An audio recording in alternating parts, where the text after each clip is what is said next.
Alright guys, today we're gonna be reacting to 13 East German dishes, communist GDR cuisine of East Germany.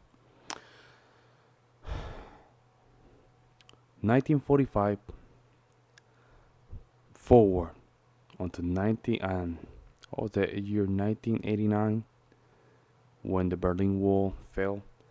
It's not a lot of years, so I'm very curious what kind of dishes were invented. Let's see what's going on in this video. Again, this is from the channel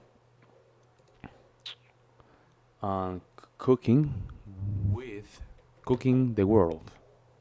Just gonna leave the link in the description down below. That way you guys can show some support to the original content creator. Trying to figure out how to put my light here, man, because it's kind of wonky.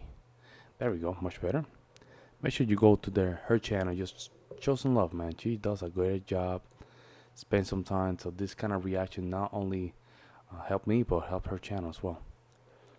Make sure you like to subscribe also for more recommendation. This is from the Discord, one of my members. Simply just put this link in the Discord. I really appreciate it. And with no further ado, let's jump in. No, we're not doing that. We were traveling through the former GDR territory to get to know their specialities. And I can assure you the food there is very different. By the way, I'm drinking Bellevue sparkling water from Aldi. Aldi's supermarket. Love these sparkling waters. It's like 3 something for 12 cans. Man, they taste amazing. They taste like nothing. A little bit of flavor with like lime flavor, but it's nothing. And then if you read the back, there's literally no ingredients here, man. Ingredients: filter, carbonated water, and natural flavors. That's it. 0 calories, 0 nothing. Just, man, if you guys can see that. 0 nothing. I would recommend this 100%. Me and my wife, huge fans. And even within the GDR, the traditional recipes vary because the housewives had to cook from the products that they had access to. So the products that they could buy in the grocery store or the products that they had in the garden. So what was available? For sure, a lot of vegetables, breads and eggs. From the meat section, the poultry and pork were available, not as much beef or veal. So yes, they did need to get very creative. We started our culinary journey. Okay, here we go, folks. We're gonna start with the soups. Here we go. It's gonna get interesting. I would like to see how this looks from the side. Former GDR territory with the soups. In Radeberg, which is a small city next to Dresden, we went to a restaurant that specializes in making soup and we ordered this Sächsische Kartoffelsuppe, so the Saxonian potato soup. As you know, there are a lot of variations of potato soup here in Germany and we really wanted to try this one. Yeah, that's what I thought. That's what I thought. It looks, excuse me, it looks good. Don't get me wrong, it looks good. But it looks kind of poor. You see what I'm saying? For poor people. Like, there's not a lot of money. There's not a lot of things going on. We only have potato. Mix it up with some salt and pepper, a little bit of curry, and put those sausages there.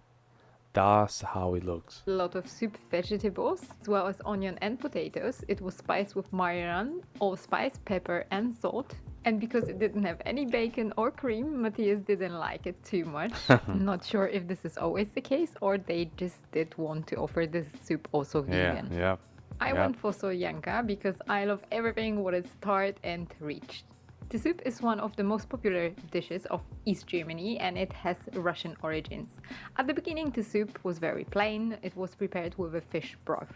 To make the soup more filly, people started adding more components to it. Yeah, because it was for poor people, man. I'm just keeping this very honest. It looks amazing, but it looks at the same time that it's soup for poor people.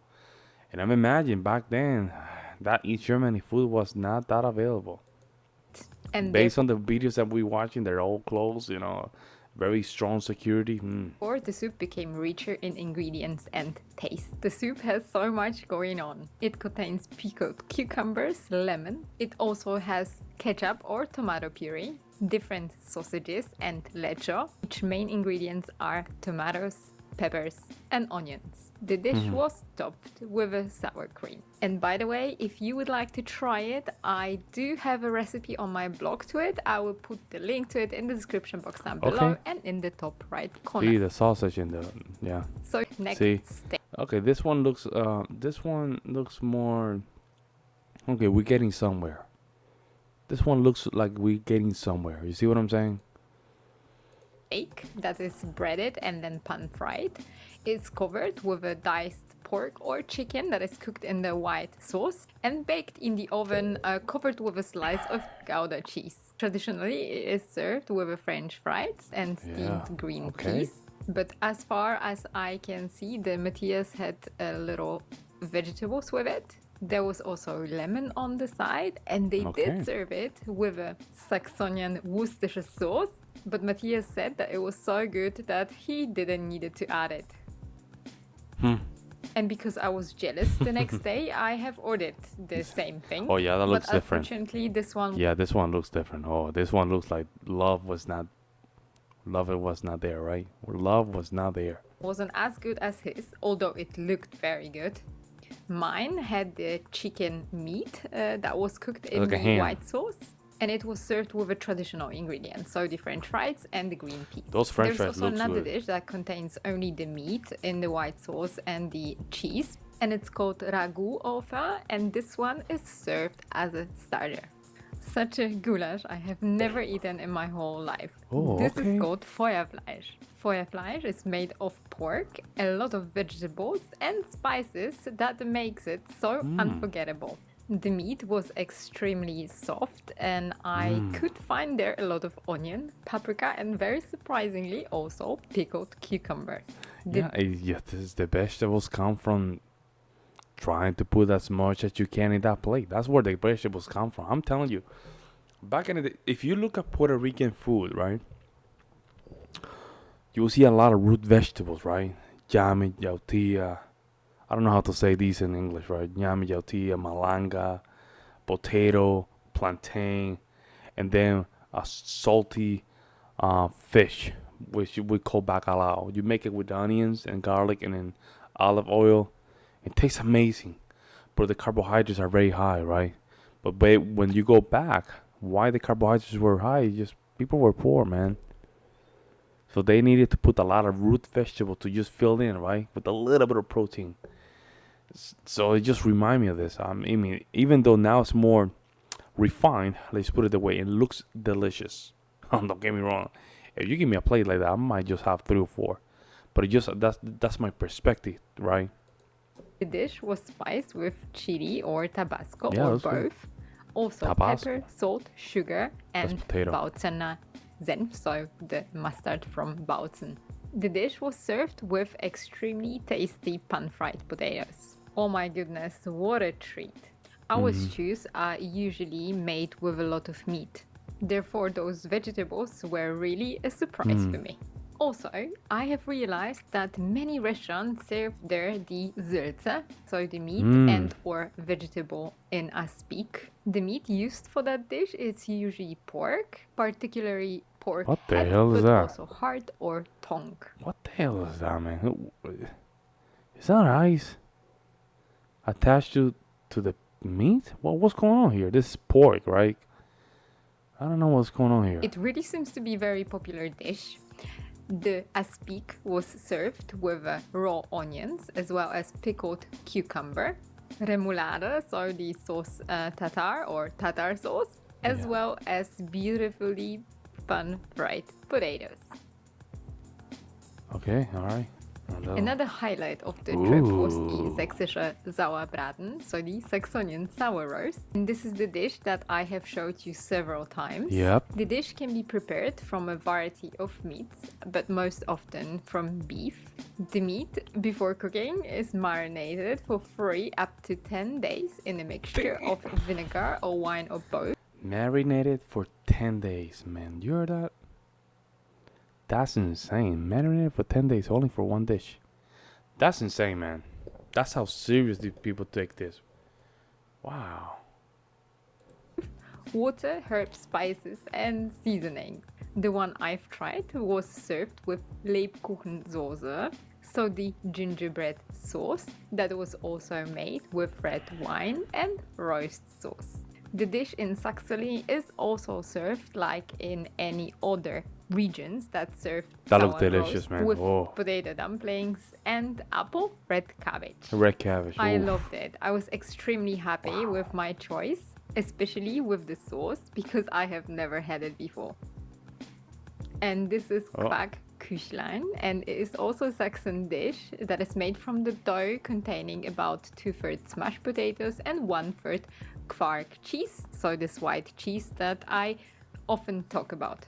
In the dough, you can also Oh, that's find white eggs cheese. and flour and probably cinnamon and some I thought this was white sugar powder. This was a dessert.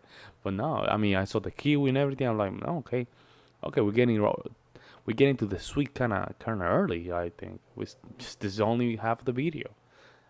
It's cheese. sometimes raisins as well. The dough is then pan-fried and served hot with some applesauce, whipped cream, and fruit. It is a dessert. Eierschecke is It is a dessert. such a staple from Dresden. Oh The my cake God. has 3 layers. The first layer is the layer of yeast.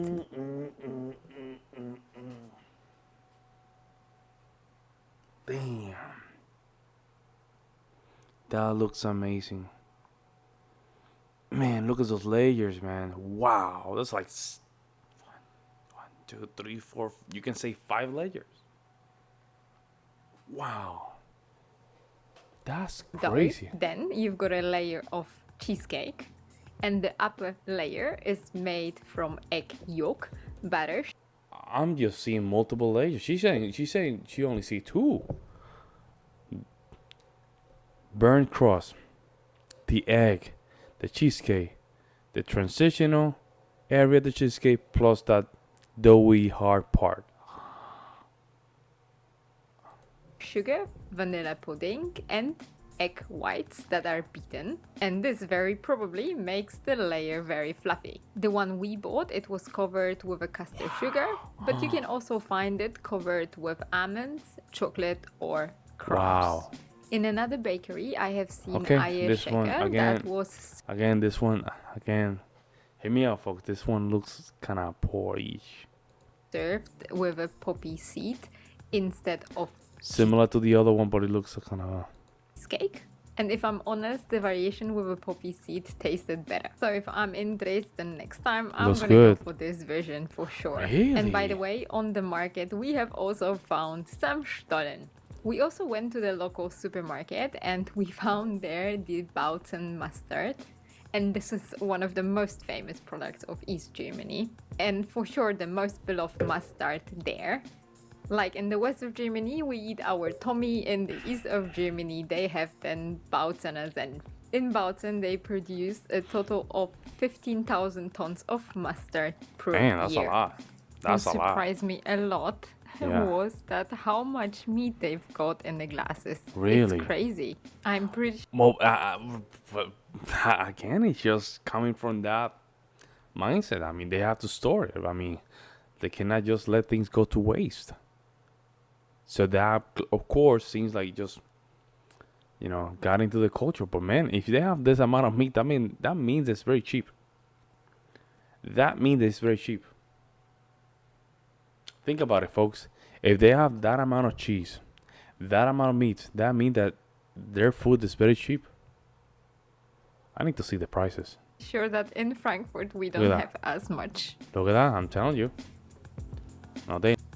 And another thing what is very particular in the eastern Germany is The the candy. Halloren Kugeln from the company called Halloren that was founded in 1804 in Halle. Those are named after salt workers whose buttons resemble the shape of the chocolate praline. It is for sure the most famous chocolate factory from East Germany. Mm-hmm. The classic praline is filled with cream and chocolate filling, and it's Damn, that looks good. covered with a dark What's going on? That looks like ice cream. A nice ice cream. Damn, that looks very good. Pie fluffy in the middle when you take a bite. Then you start pushing it with your tongue. You see what I'm saying? You take a bite, put it all in your mouth, you're done. Like trying to get that soft part out of it. You know what I'm saying? Like chocolate. The company sells 180 million pralines every year. And there are three other dishes that I would like to what is mention. this? The first one is the Eier mit Senfsoße, so the eggs with a mustard sauce. The dish comes actually from north of Germany, but it was very popular in the former GDR. Another dish that they've eaten there is the Jäger Schnitzer, but from the GDR. And this was made from the cooked sausage that is made with a finely ground pork meat. The sausage is cut into thick slices and then breaded like a schnitzel and pan-fried. The GDR Jäger Schnitzer was traditionally So it's served basically a with schnitzel, noodles and a bigger schnitzel, more with more or less pork. I would say like it looks very kind of porky, but it's not porky. Like a cheaper version of schnitzel. and tomato sauce. And another dish that you can actually try in the East German restaurants is Spaghetti, and this is the dish that is named after Prussian city of Königsberg. Originally, the meatballs were made with minced veal, but nowadays they're substituted with beef or Oh my pork God, looks good. that is mixed with anchovy, onions, eggs, breadcrumbs, and spices. And those are served with a sauce that is made with roux, cream, egg yolk, and capers. What the hell? On the side, you can also find boiled potatoes and beetroot. And as soon as I came back home, I have realized that I haven't filmed the kalte Hund, so the hedgehog slice, so I ordered it online. This is a bar-shaped chocolate snack or dessert that contains biscuits, usually Leibniz biscuits. The layer of chocolate used to be mixed with coconut oil or other vegetable oil for that matter, and therefore it was pretty messy, so sorry about that. Sometimes it also contained jam and cream. The recipe for the cake without baking here in Germany, it was developed in 1920. But I think that this recipe was very popular in the former GDR because those ingredients were mostly available there. The dessert in Germany has different names, so it's called kalte Hund, so the cold dog, kalte Schnauze, so the cold snout, or Kellerkuchen, cellar cake. I did really like this messy chocolate fat. Damn, man, that's a lot of sugar, man, but it tastes good. Imagine a day that you had to hit leg day. Haha. You eat all that stuff, man. Oh, man, you having a bulky legs, man, afterward. Man. And shout out to her. She did a very good job, huh? Showing those food. Biscuit thing. I could also live with that. Thank you very much for watching. I hope that you did learn something new on this culinary journey through the former GDR. We certainly did. In the previous video, we have showed you 7 specialities from Thuringia, which also belonged to the former GDR. So, hey, shout out to her, man. Shout out to her. She did a great job. Great job. She deserves all the credits, man. She did an amazing job. Interesante, gracias. Noi casa facíamos peso hasta la can. This guy is probably like Italian or something. Thank you so much. Our pastor is from East Germany. He's so dedicated as a pastor for our people here in St. John's Lutheran in Vidalia, Ohio. Really? Huh. His 3rd anniversary as a pastor is soon. And I want to create a dish he might recognize as an East German dish. We congregation want to honor his dedication to our congregation. He has increased our membership, and local migrants are also coming to our services. We're celebrating his appointment to our congregation. Okay, hey, nice job, huh? I mean, something I would like to do, right, folks, and I want to just say this. the comment section is so important to the experience of the video, right? Just create very large perspective and different perspective of how you perceive the video and how all the people perceive the video. Some of these folks videos like this are just life changing. I mean, when I see things like that, I'm like, wow, man, I did not know Europe had this kind of amazing food. I have no idea. I have no idea. I have no idea. But seeing Germany having this amazing, catalog of amazing food, it just give you a sense of humbleness. Humbleness, and I really appreciate that. Let me know what you guys think in the comment section below. I would love to hear you guys' opinions regarding these amazing 13 East Germany dishes from the communist GDR Cuisine. In the meantime, guys, I'll see you in the next one.